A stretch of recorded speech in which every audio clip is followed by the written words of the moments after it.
What's up to all those alone in the zone?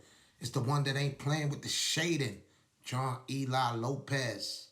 Back again on a mission to get you one step closer to being the king or the queen of the pencil. And today we'll be covering how to add forms to shapes. Okay, so let's get started.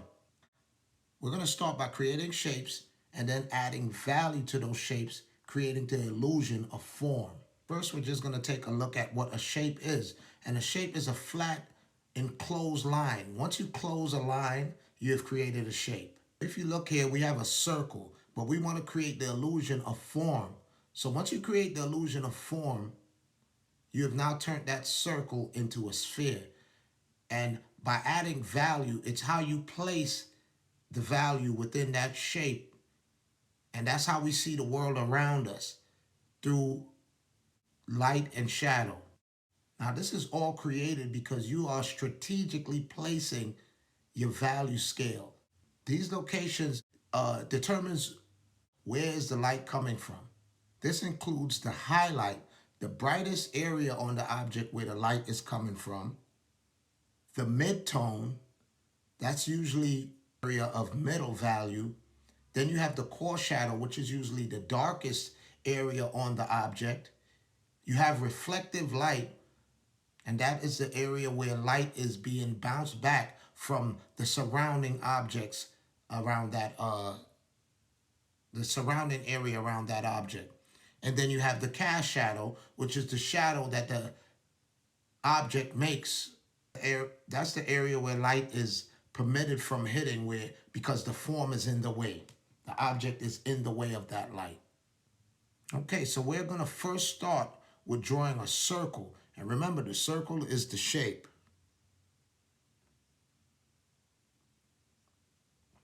And I'm just going in a circle till I get that circle the way I would like it. I'm just moving around, going very lightly.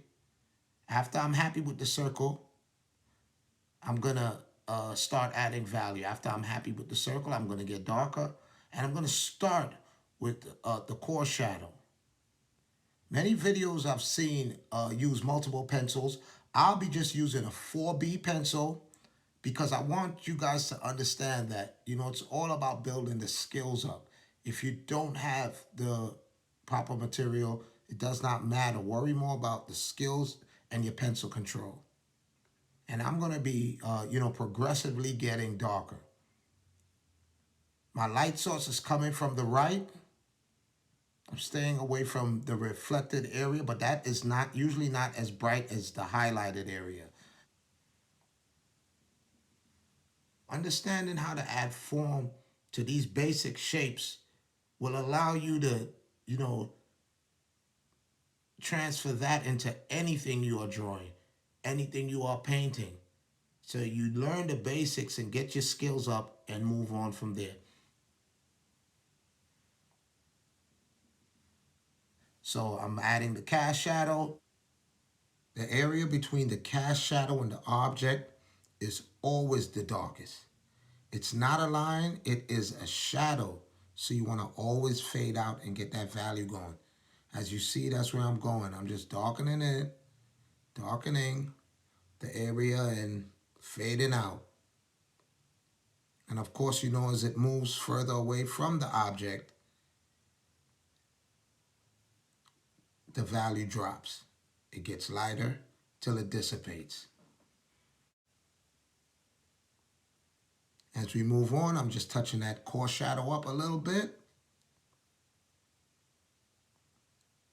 Taking it right to the edge of that reflected line.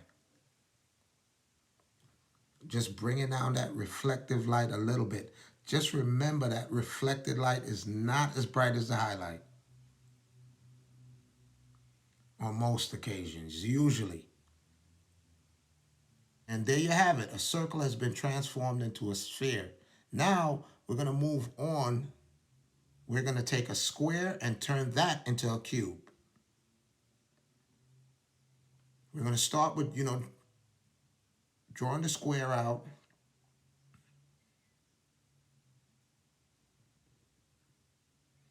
Once I'm happy with it,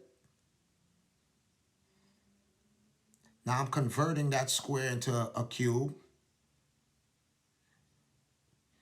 making sure all my lines are in the right angles so to get that realistic feel. Now I'm starting to add the value. I'm keeping my light source consistent, so the light source is coming from the right. The highlight is on top. The mid-tone is directly facing us, and the core shadow is on the far left. Using multiple pencils to achieve this look is a bit easier, but that's why I would like you to try it with, just one pencil and challenge yourself, because you will get better pencil control if you're using one pencil. As you see, I'm just going back and forth, up and down, just bringing it to the edge there. Bringing it right to the edge. Changing my direction.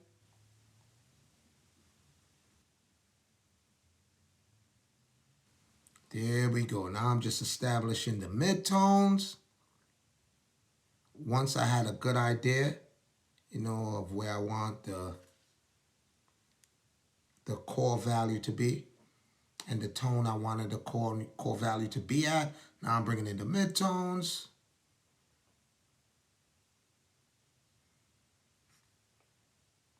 The challenge is trying to get that uniform value, going. There we go. Now I'll just be adding my cast shadow. Cast shadow, we're just going in, of course. We just erasing the edges, because again, we just want it to dissipate. Even though it is a hard cube, you want that overall shape. You don't want hard edges unless you're trying to create that effect of a bright light. Hard edge shadow usually means the light being cast is bright.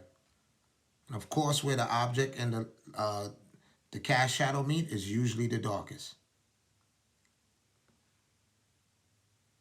And you go back and touch up some areas, pushing the range of value within the cube. There's nothing wrong with that. Erasing things if you feel it's too light or too dark. It's a touch and go thing. Leaving room right at the bottom for my reflected area, my reflected light source.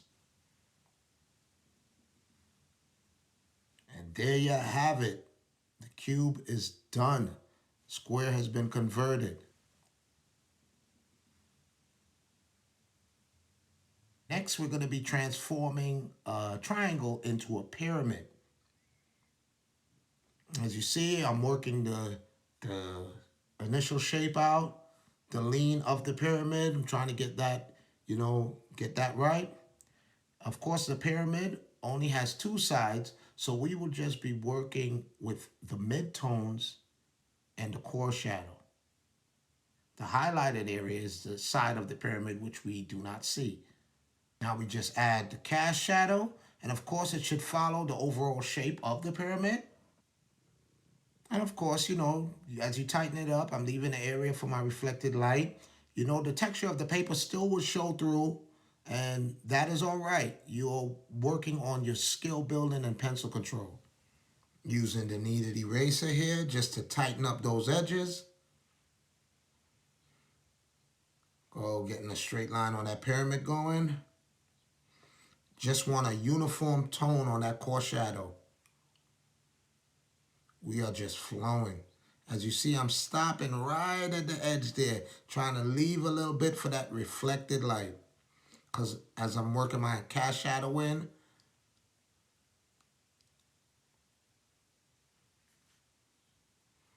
just changing direction, trying to get the right angle. Because similar to the cube, the pyramid, are tight edges, hard edges. There we go. That shadow between the object and the cast shadow is always the darkest.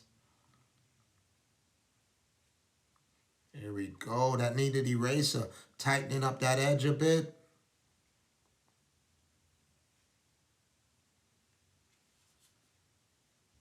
There we go. Now it's time to just tighten that mid-tone up a little bit. Finishing up that cast shadow. And moving on to that mid-tone.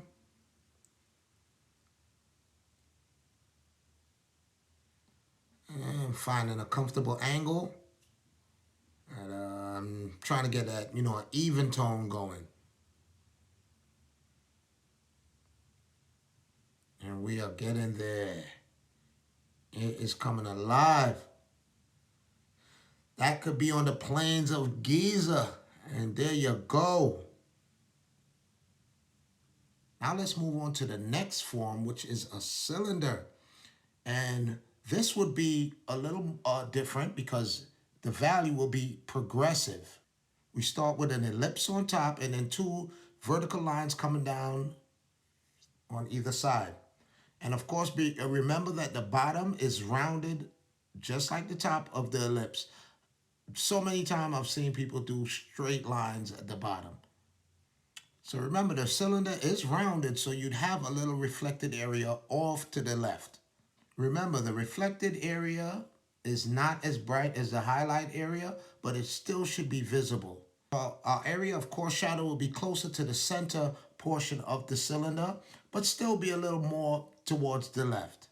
So always remember, it's good to start with the midtones and then work your way up to the darker values. It's easier to go darker than it is to go from darker to lighter, because then you might have to bring erasers in and that kind of thing. Notice I'm going back and forth. I'm just trying to get the gradation of values smooth. That is the real challenge when you are doing something like a cylinder where it's going from one tone to the next, is making it the transition smooth. And that is called gradation, a smooth transition. This is similar to what we saw on the sphere.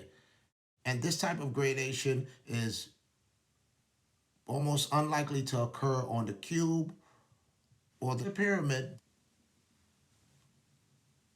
Some little final touches here on the cylinder, getting that coarse shadow in, bringing it right to the edge, leaving that little reflected light, little shading there. Just add a bit of cast shadow here, and the cylinder is done.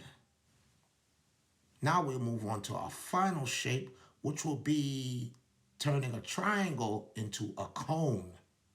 Different from the pyramid, this one has a rounded bottom, but similar to the cylinder, the core shadow is kind of in the middle, but still a little far off to the right. This is a rounded object, so you still would have the reflective light on the far left. You still want that gradation, similar to the cylinder, going from core shadow to midtones to highlight. Okay, getting that cone edge in, tightening that up a little bit. A back and forth thing, get that kneaded eraser in there, clean that up a little bit. You want to make sure you add your cast shadow right behind the cone, and of course it should, be triangular in shape, resembling the cone. Going back for touch-ups, extending your value range, going from darker to midtones, playing with those to your liking. But as long as you grasp the concept, you should be all right. Hope this video was helpful. Hope you guys got some value from it. If you did, fist bump that subscribe button. Hit the like button. Leave a comment. Any feedback is appreciated. Much love. Until next time, signing out. John Eli Lopez. Y'all be good and be safe.